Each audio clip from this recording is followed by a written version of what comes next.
بسم اللہ الرحمن الرحیم۔ کیا تم بھی ٹوٹے ہوئے ہو؟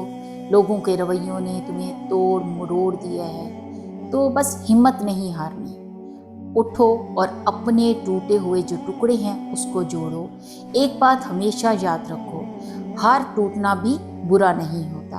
ہمارے دل اسی لیے ٹوٹتے ہیں کہ ہمیں سمجھ آ سکے کہ اس دنیا میں اللہ کے سوا کوئی بھی اپنا نہیں، یہ اپنے ہی ہوتے ہیں جو ہمیں توڑتے ہیں، ورنہ غیروں کو کیا پتہ ہوتا ہے کہ ہماری دکھتی راہ کون سی ہے یا ہماری ایسی کون سی کمزوری ہے۔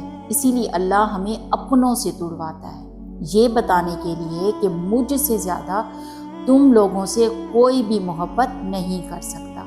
تو اپنے ٹوٹے ہوئے ٹکڑے سمیٹو اور خود کو دوبارہ جوڑو، اپنے لیے، اپنے رب کے لیے، اپنے کل کے لیے، یہ سوچ کر کہ انشاءاللہ ہمارا جو مستقبل ہے وہ اچھا ہوگا۔ کبھی کسی ٹوٹی ہوئی چیز کو دوبارہ آپ لوگوں نے جڑتے ہوئے دیکھا ہے؟ فار ایگزامپل، کبھی کسی پرانی عمارت کو آگ ٹوٹنے کے بعد دوبارہ بنا ہوا دیکھتے ہو نا، وہ پہلے سے بھی زیادہ خوبصورت ہو جاتی ہے۔ ایک اور ایگزامپل کے طور پر اگر آپ لوگ لو کہ انڈا ٹوٹتا ہے اور اس کے اندر سے ایک بچہ نکلتا ہے، اب انڈا تو ٹوٹ جاتا ہے لیکن اس انڈے سے چوزے کو ایک نئی زندگی ملتی ہے۔ تو کیوں تمہیں لگتا ہے کہ تمہارا یہ جو ٹوٹنا ہے یہ بیکار ہے؟ ہر ٹوٹی ہوئی چیز کا مطلب اس کا خاتمہ نہیں ہوتا، کبھی کبھی ٹوٹی ہوئی جو چیز ہوتی ہے وہ ایک نئی چیز کو جنم دیتی ہے اور اس زندگی کو پہلے سے زیادہ خوبصورت بناتی ہے۔ تو ہمت کیوں ہارتے ہو؟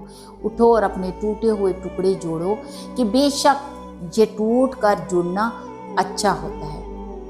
ٹوٹنے کے بعد ہی تو انسان پہلے سے بھی زیادہ مضبوط اور خوبصورت بنتا ہے، اور اس ٹوٹنے کے بعد ہی آپ اللہ تعالیٰ سے کنیکٹ ہوتے ہو۔ آپ کو یہ احساس ہو جاتا ہے کہ اس دنیا فانی میں بھی اللہ ہی ایک واحد ہستی ہے جو ہمارے ساتھ مخلص ہے۔ تو اداس مت ہو، دوبارہ سے نئی زندگی شروع کریں، انشاءاللہ اللہ بہتر کرے گا۔